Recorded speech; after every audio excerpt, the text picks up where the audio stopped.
We're facing an inflection point in history. One of those moments where the decisions we make today are going to determine the future for decades to come. As I told the families of Americans being held captive by Hamas, we're pursuing every avenue to bring their loved ones home. As president, there is no higher priority for me than the safety of Americans held hostage. The terrorist group Hamas unleashed pure, unadulterated evil in the world. But sadly, the Jewish people know perhaps better than anyone that there is no limit to the depravity of people when they want to inflict pain on others. In Israel, I saw people who were strong, determined, resilient, and also angry, in shock and in deep, deep pain. I also spoke with President Abbas, the Palestinian Authority, and reiterated that the United States remains committed to the Palestinian people's right to dignity and to self-determination. The actions of Hamas terrorists don't take that right away. Like so many other, I'm heartbroken by the tragic loss of Palestinian life, including the explosion at the hospital in Gaza, which was not done by the Israelis. We mourn every innocent life lost. We can't ignore the humanity of innocent Palestinians who only want to live in peace and have an opportunity. Hamas' stated purpose for existing is the destruction of the state of Israel and the murder of Jewish people. Hamas does not represent the Palestinian people. Hamas uses Palestinian civilians as human shields, and innocent Palestinian families are suffering greatly because of that. Iran is supporting Russia in Ukraine, and is supporting Hamas and other terrorist groups in the region, and will continue to hold them accountable, I might add. American leadership is what holds the world together. American alliances are what keep us, America, safe. American values are what make us a partner that other nations want to work with. To put all that at risk, if we walk away from Ukraine, we turn our backs on Israel, it's just not worth it. That's why tomorrow I'm going to send to Congress an urgent budget request to fund America's national security needs, to support our critical partners, including Israel and Ukraine. It's a smart investment that's going to pay dividends for American security for generations. Help us keep American troops out of harm's way.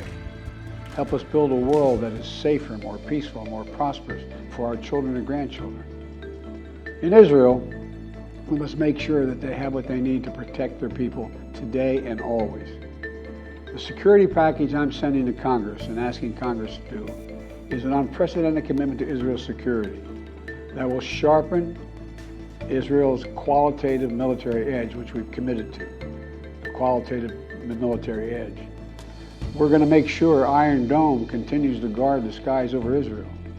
We're going to make sure other hostile actors in the region know that Israel is stronger than ever and prevent this conflict from spreading.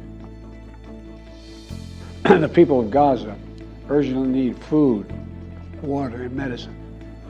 Yesterday, in discussions with the leaders of Israel and Egypt, I secured an agreement for the first shipment of humanitarian assistance from the United Nations to Palestinian civilians in Gaza.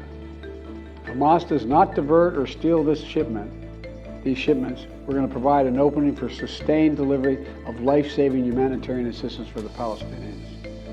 As I said in Israel, as hard as it is, we cannot give up on peace.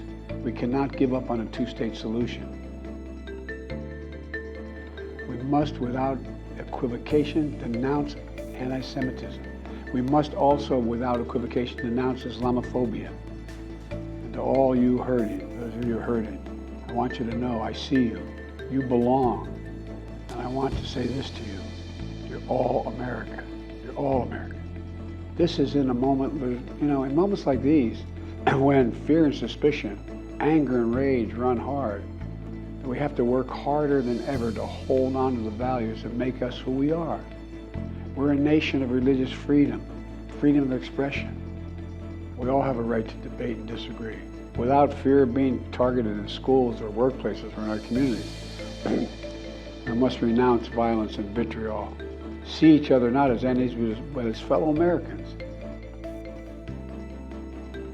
Tonight, there are innocent people all over the world who hope because of us, who believe in a better life because of us, who are desperate not to be forgotten by us, and are waiting for us.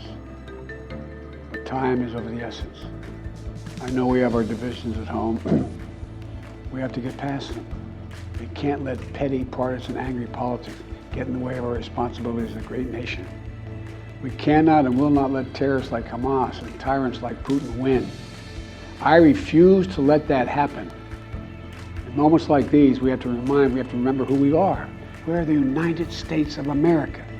The United States of America. And there is nothing beyond our capacity if we do it together.